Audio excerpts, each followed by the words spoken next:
शाम तक मुझे रिपोर्ट चाहिए वरना सड़क पे बैठा दूंगा, रोटी के लाले पड़ जाएंगे तुम्हारी।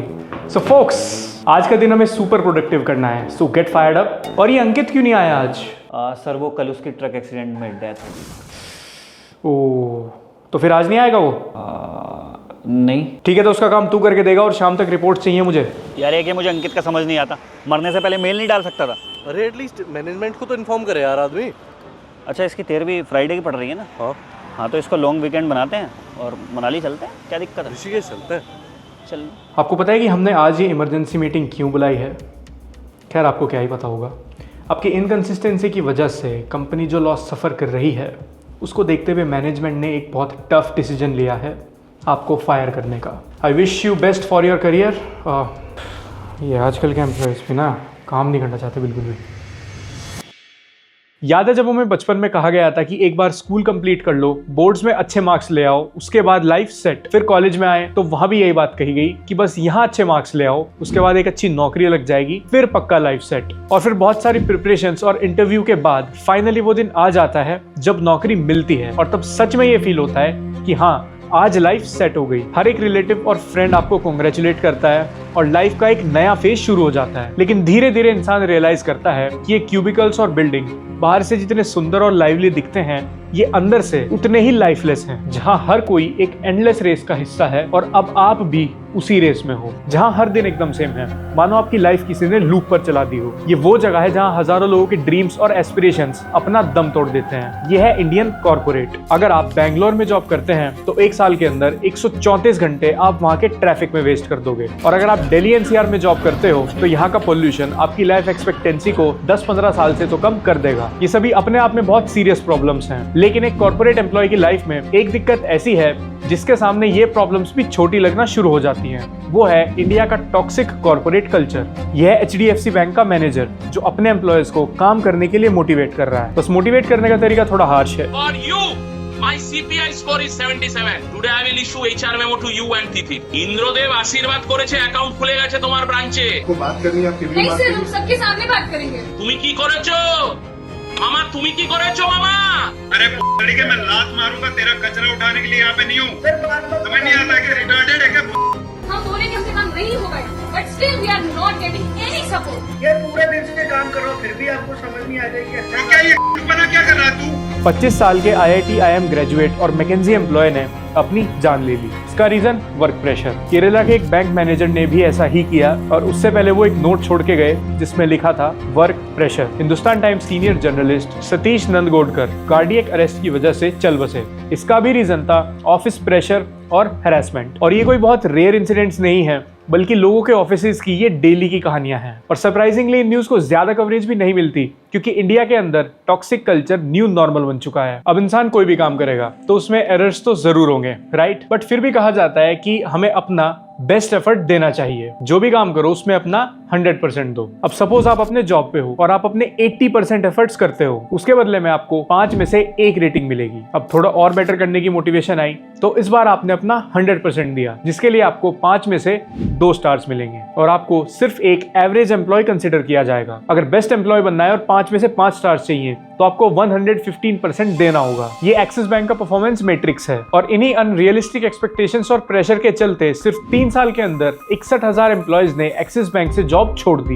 बैंक के फॉर्मर एग्जीक्यूटिव ने अपने एक्सपीरियंस को शेयर करते हुए कहा कि डेली बेसिस पे ह्यूमिलिएशन, मैनेजमेंट का खराब बिहेवियर, कॉन्फ्रेंस कॉल पर एम्प्लॉयज को इंसल्ट करना, ये सब बहुत कॉमन था और डेली बेसिस पे चलता था। बैंक और अपर मैनेजमेंट एक बहुत ही एग्रेसिव तरीके से काम कर रहा था जहां उन्हें सिर्फ सेल से मतलब था। इंडिया के टॉप 3 प्राइवेट बैंक्स का स्टाफ एट्रीब्यूशन 36 से 46% तक है, यानी कि तकरीबन आधे लोग जॉब में सर्वाइव ही नहीं कर पाते, जिसके चलते वो जॉब छोड़ देते हैं। यही रियलिटी है इंडिया के कॉर्पोरेट की। काम करने के लिए अच्छी वर्किंग कंडीशंस की डिमांड करना एक अलग चीज है, पर यहाँ पर तो आधे लोग सर्वाइव भी नहीं कर पा रहे हैं। और इंश्योरेंस कंपनीज का तो इससे भी ज्यादा बुरा हाल है। सेल्स और मार्केटिंग वाले लोगों को आए दिन ये ह्यूमिलिएशन झेलना झेलना पड़ता है। आपको बायजूस की कुछ लीक्ड रिकॉर्डिंग्स तो याद ही होंगी। लिबरलाइजेशन के 35 साल बाद भी आज हम एक अच्छे वर्किंग एनवायरनमेंट से काफी दूर हैं। आज भी कॉर्पोरेट के अंदर मैनेजर और बॉसेस की ये मेंटालिटी है कि अगर एम्प्लॉय को अच्छी तरह से ट्रीट करा गया तो वो अपने टारगेट्स पूरा नहीं कर पाएंगे और अपने काम को फॉर ग्रांटेड लेने लगेंगे। इंडियन कॉर्पोरेट एक ऐसा चेंबर है जहां ब्रिलियंट माइंड्स भी क्रम्बल कर जाते हैं, और ये कोई मेरा पर्सनल ओपिनियन नहीं है बल्कि बहुत सारी रिसर्च और स्टडीज इस चीज को प्रूव करती हैं। तो बेसिकली जॉब्स दो सेगमेंट में डिवाइडेड हैं,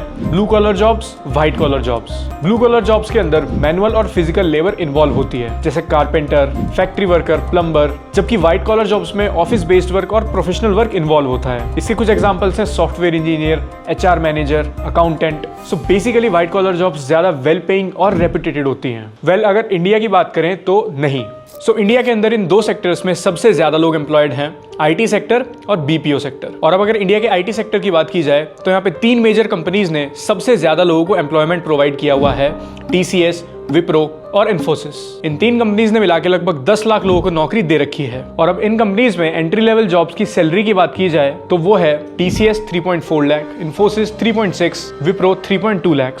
लेकिन फर्क इतना है कि हमारे कल्चर में इन सैलरीज को भी जस्टिफाई कर दिया जाता है, ये बोलकर कि कहीं ना कहीं से तो शुरुआत करनी होगी और पैसे से ज्यादा जरूरी लर्निंग है। स्टार्टिंग में पैसा कम मिलेगा लेकिन थोड़ा एक्सपोजर मिल जाएगा। सैलरी के कॉम्प्रोमाइज के बाद दूसरी बड़ी प्रॉब्लम है एम्प्लॉय से बॉन्ड और एग्रीमेंट साइन कराना या फिर एक स्लेव कॉन्ट्रैक्ट साइन कराना, जिसके बाद कंपनी के पास एम्प्लॉय को एक्सप्लॉइट करने का ग्रीन कार्ड आ जाता है। बहुत सारी कंपनीज क्या करती हैं, वो ज्वाइनिंग के समय पे एक बॉन्ड या अग्रीमेंट साइन करा लेती हैं कि एक एम्प्लॉय उनकी कंपनी में 6 महीने, 1 साल या 2 साल तक मिनिमम काम करेगा। यानी एग्रीमेंट या बॉन्ड में जितना समय होगा उससे पहले वो कंपनी छोड़ के नहीं जा सकता, और अगर वो ऐसा करेगा तो उसे एक बॉन्ड ब्रेकेज पेनल्टी देनी होगी, जो कि सैलरी का 2 गुना, 6 गुना या 4 गुना तक भी हो सकता है। लिंक्डइन की एक रिपोर्ट के अकॉर्डिंग 88% लोग अपनी करंट जॉब चेंज करना चाहते हैं। एक अच्छी जॉब पाने की डेस्परेशन हर किसी में होती है, लेकिन ज्यादातर लोग स्किल्स पर काम करना प्रेफर नहीं करते एंड एज अ रिजल्ट वो अच्छी जॉब के लिए एलिजिबल हो ही नहीं पाते। अब अगर इंजीनियरिंग का एग्जांपल लिया जाए तो एक रिपोर्ट के हिसाब से 80% इंजीनियर्स आज lack of industry relevant skills की वजह से अनएम्प्लॉयबल हैं। भारत में हर साल 15 लाख से ज्यादा इंजीनियरिंग ग्रेजुएट्स निकलते हैं। अब ज्यादातर लोग बड़ी एमएनसीज में मास रिक्रूटमेंट के थ्रू प्लेसमेंट तो ले लेते हैं, पर उन्हें लो सैलरीज पे काम करना पड़ता है और उनके लिए कोई खास लर्निंग अपॉर्चुनिटी नहीं होती। एम्प्लॉय को फील होता है ना वो अपनी ग्रोथ कर पा रहा है और ना ही कंपनी की ग्रोथ में कुछ डायरेक्टली कंट्रीब्यूट कर रहा है। सो जो लोग अभी 12th ग्रेजुएट हो रहे हैं उनके लिए बेटर है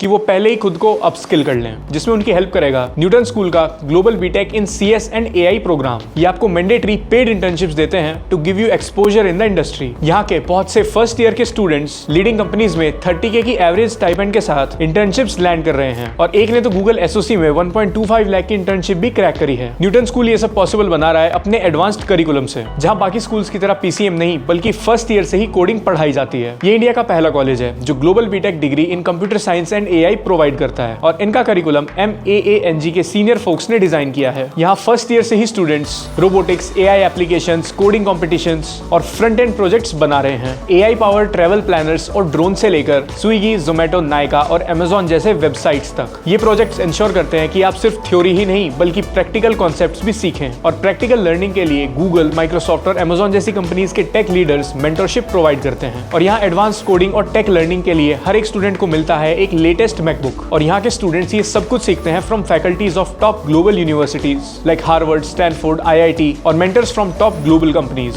ये करिकुलम एक मिक्स है कंप्यूटर साइंस, आर्टिफिशियल इंटेलिजेंस और एंटरप्रेन्योरशिप का। और यही नहीं, स्टूडेंट को इंटरनेशनल टेक कॉन्फ्रेंसेस को अटेंड करने का मौका भी मिलता है। टेक हब कंट्रीज जैसे silicon valley, USA and Singapore आपको ग्रेटेस्ट टेक इवेंट्स और कॉन्फ्रेंसेस जैसे HP, AIR, Oxford, Cambridge, CES का हिस्सा बनने का मौका मिलेगा, और आपको गाइड किया जाएगा to crack the world's biggest coding competition जैसे ICPC। न्यूटन स्कूल का यूनिक अप्रोच, करिकुलम और अपॉर्चुनिटीज स्टूडेंट को एक एक्सेप्शनल लर्निंग एक्सपीरियंस प्रोवाइड करती हैं। अगर आप भी टॉप इंजीनियर बनने का पोटेंशियल रखते हैं तो एनसेट मिस मत करना, link is in my description, go and enrol today. अब प्रॉब्लम यहाँ आती है, अब भले ही कंपनी में वर्क लाइफ बैलेंस कितना खराब हो, वर्क कल्चर टॉक्सिक हो या मैनेजर टॉक्सिक हो, अब एम्प्लॉय इस स्टेज पे जॉब नहीं छोड़ सकता। पहला रीजन है पेनल्टी।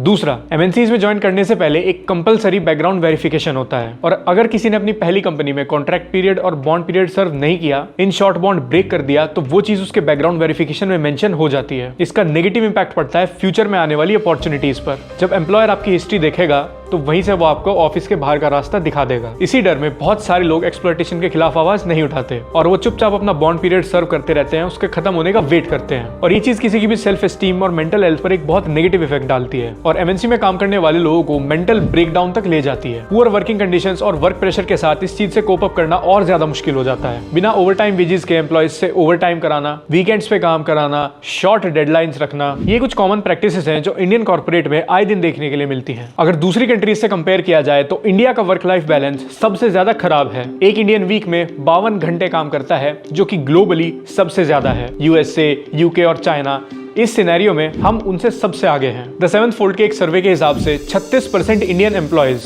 मेंटल हेल्थ इश्यूज से सफर करते हैं due to work pressure and job security. इसके बाद एक और प्रैक्टिस जो ज्यादातर इंडियन कॉर्पोरेट्स में फॉलो होती है वो है माइक्रो मैनेजमेंट। माइक्रो मैनेजमेंट एक ऐसा मैनेजमेंट स्टाइल है जहां मैनेजर्स अपने एम्प्लॉयज को क्लोजली मॉनिटर करते हैं, यानी एम्प्लॉय जो भी टास्क करेगा उसकी छोटी से छोटी अपडेट देनी होगी, अपनी हर एक प्रोग्रेस को ईमेल्स और मीटिंग में प्रेजेंट करना होगा और इसमें मैनेजर्स अपने सबऑर्डिनेट को छोटी से छोटी चीज में गाइड करते हैं, उन्हें कोई इंडिपेंडेंस नहीं दी जाती। हमारे यहाँ वर्क प्लेस पे लोगों के बीच में कोई भी यूनिटी नहीं है और ये भी एक रीजन बनता है वर्क प्लेस पे एक्सप्लॉयटेशन का। एक एम्प्लॉय पूरे साल काम करता है सिर्फ 5-7% इंक्रीमेंट लेने के लिए, लेकिन वो ये भूल जाता है कि वर्क लाइफ बैलेंस की इंपॉर्टेंस कितनी ज्यादा होती है। इस छोटे से इंक्रीमेंट के लिए वो अपनी पर्सनल लाइफ, सोशल लाइफ सब कुछ खराब कर चुका होता है। इवन कुछ लोगों को ये भी रियलाइज नहीं होता कि उन्हें एक्सप्लॉइट किया जा रहा है। हमारे कॉर्पोरेट कल्चर में टॉक्सिसिटी इस हद तक इन्वॉल्व है कि इंसान एक्सप्लॉयटेशन पे क्वेश्चन भी नहीं करता। उसे स्टार्टिंग से ये सिखाया जाता है कि आपके मैनेजर ने भी एक समय पे गालियां खाई थी और ग्रो होना है तो ये सब तो झेलना पड़ेगा। अब भले ही IT company, BPO, manufacturing, sales और मार्केटिंग कोई भी डिपार्टमेंट हो, एक्सप्लॉयटेशन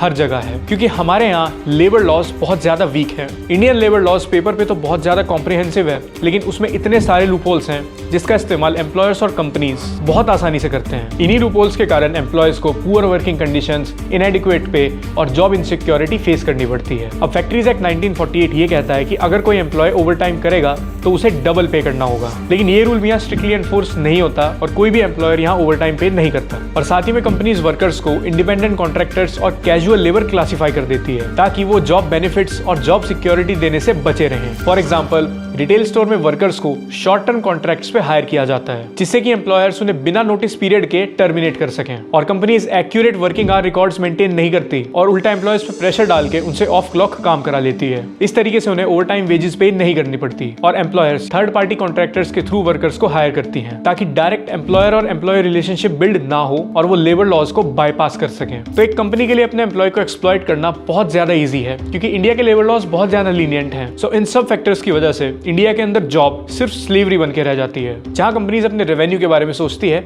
एम्प्लॉयज के वेलबींग के बारे में नहीं। किसी भी कंट्री के लिए उसकी सबसे इंपॉर्टेंट एसेट है उसकी वर्कफोर्स, जिनके लिए इंडिया में कोई भी राइट्स नहीं है और जिसे एक्सप्लॉइट करना यहाँ सबसे आसान काम है। And the best part is कि कोई भी इस चीज को इंपॉर्टेंस नहीं देता, जिसकी वजह से आज इंडिया के अंदर व्हाइट कॉलर जॉब्स की क्वालिटी बहुत ज्यादा गिर चुकी है। अब टॉक्सिक वर्कप्लेस का एक सिंपल सोल्यूशन है कि अपनी जॉब चेंज कर ली जाए, बट मेजॉरिटी लोग ऐसा भी नहीं कर पाते क्योंकि यहाँ पर बहुत सारे लोग ऐसे हैं जो खुद को अपस्किल नहीं करना चाहते। वो एक बहुत ही लिमिटेड सेट ऑफ स्किल्स के साथ ही एक जॉब में ज्यादा से ज्यादा टाइम सर्वाइव करना चाहते हैं। उन्हें रोज सुबह उस जॉब पे जाना अच्छा तो नहीं लगता, लेकिन वो इतने स्टैग्नेंट हो जाते हैं कि वो उसके अलावा कुछ भी नया नहीं सीखना चाहते और अपनी उसी जॉब में पिसते रहते हैं क्योंकि एक लिमिटेड स्किल सेट के साथ किसी को भी ये कॉन्फिडेंस नहीं आता कि उन्हें इससे बेटर अपॉर्चुनिटी मिल जाएगी। और साथ ही में एक स्टडी ये भी शो करती है कि 65% जेंजर्स पे चेक टू पे चेक रह रहे हैं। आज हमारी फाइनेंशियल एजुकेशन बहुत ज्यादा कम है। भले ही किसी को एक लो पेइंग जॉब मिले, लेकिन उसको अपना लाइफस्टाइल एक मिलियनेयर वाला करना है। एक लो पेइंग जॉब के साथ ही आईफोन,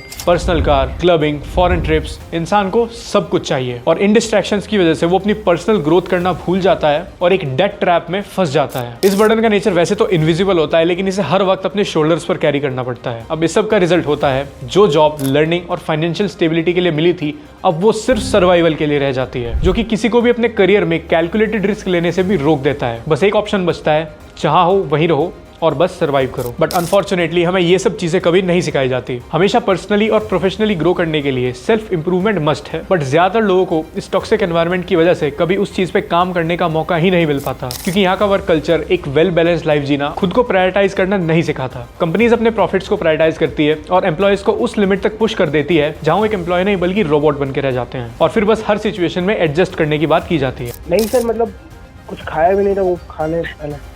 मारेगा सुबह में मैं भूखा बैठूंगा। साले तेरा रेजिग्नेशन लेटर भी टाइप करके डालूं मैं। हर एक इंसान अपनी जॉब छोड़ के सिंगर, डॉक्टर या एंटरप्रेन्योर बनना अफोर्ड नहीं कर सकता। हर किसी की सिचुएशन और नेचर इतना रिस्क लेना अलाउ नहीं करते। तो वो सब तो एक बकवास है कि कॉर्पोरेट रैट रेस से बाहर निकलो, मैट्रिक्स से बाहर आओ, ये सब बातें पॉन्जी स्कीम बेचने वाले बताते हैं, जिन्हें अल्टीमेटली आपको अपना छोटा मोटा कोर्स बेचना होगा। और कहीं ना कहीं ये लोग एक बड़ा रीजन है जिनकी वजह से एक नॉर्मल इंसान का सेल्फ एस्टीम और कॉन्फिडेंस आज इतना ज्यादा लो है। आज के समय पे एवरेज या फिर नॉर्मल होना एक श्राप की तरह माना जाता है। बट हमें ये बात समझनी होगी कि it's okay to live a ordinary life. एक नॉर्मल लाइफ जीना गलत नहीं है, बट एक ही जगह पे स्टैग्नेंट हो जाना गलत है। सबसे ज्यादा जरूरी है सेल्फ इंप्रूवमेंट पे काम करना and eventually you will find your way. Corporate में काम करना काफी ज्यादा फ्रस्ट्रेटिंग हो सकता है। Time rules, dress rules, pressure, deadlines, corporate politics, bills to pay. लेकिन एक टॉक्सिक वर्क कल्चर को अपनी हेल्थ और फैमिली लाइफ के साथ कॉम्प्रोमाइज करना वर्थ इट नहीं है। सबसे पहले आपकी mental health, work life balance, learning और फाइनेंशियल नीड्स। और आप अपने वर्क प्लेस पे इन सब चीज़ों को कॉम्प्रोमाइज़ करके काम करके भी देख लो, लेकिन जिस दिन आप ऑफिस छोड़ोगे उसमें एक वीक या फिर ज़्यादा से ज़्यादा एक मंथ के अंदर आपकी जगह कोई और ले लेगा और सब कुछ आपके बिना भी वैसा ही चलता रहेगा। बस उस स्टेज तक आपकी मेंटल हेल्थ, रिलेशंस, कॉन्फिडेंस सब कुछ खराब हो चुका होगा। सो इसीलिए सबसे ज़रूरी है खुद की लर्निंग और खुद को प्रायोरिटाइज करना। सो आज की इस वीडियो में इतना ही। आई होप आपको ये वीडियो पसंद आया होगा। मेरे इंस्टाग्राम और ट्विटर का लिंक आपको डिस्क्रिप्शन में मिल जाएगा। ऑल्सो अगर आपको बैचलर व्लॉग्स देखना पसंद है तो मैं आपके लिए एक व्लॉग चैनल का लिंक यहाँ पे छोड़ देता हूँ, जाके एक बार चेकआउट करना। अब अगले वीडियो में मिलेंगे, बाय।